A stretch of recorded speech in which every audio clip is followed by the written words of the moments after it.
ئەرک و مافم باشە من لەم ساڵانەی سەر زەویدا کە دەژیم باشە ئەرک و مافم چییە؟ چۆن بژیم؟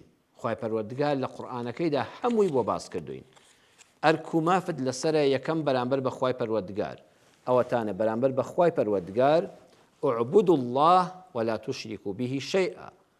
الله سبحانه وتعالى بەتەنها بپەرستە، هیچ جۆرە هاوبەشێکیشی بۆ بڕیار مەدە. واتە نەکەرەوەی بیپەرستی، ئەبێ بیپەرستی بەڵام لەگەڵ پەرستنەکەیە هیچ جۆرە هاوبەشێکیشی بۆ بڕیار نەدەی.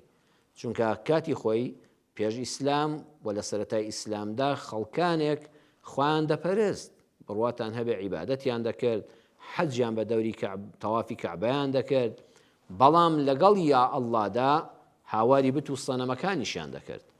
ئەوەندەی یەقینیان هەبوو کە خوا دەنگیان دەبیستێ دەیانگو دەبێ ما نعبدهم إلا ليقربونا إلى الله زلفى. ئەم بەردانە ئەم دار و هەیکەل و شتەکە دەیە دروستمان کردوون و ناوی خوامان لێ ناون، ئەم لات و عوزا و مەنات و ئەوانە لە خوامان نزیک دەکەنەوە.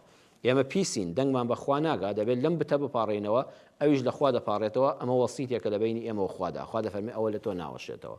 چاولێ بەرچاوی ڕوون کردی، بەرچاوی ڕوون کردی من تەنها ئەڵڵا پەرستم، نابێ هیچ جۆرە هاوبەشێکی بۆ بڕیاردەم، نابێ سوێند بە غەیری خوا بخۆم. بەرچاوی ڕۆشن کردی تۆ مافیەوە نییە بڵێ بە سەری باوکم، مافیەوە نییە بڵێ بە گۆڕی فڵان کەس، مافیەوە نییە بڵێ بە خوێنی فڵان کەس.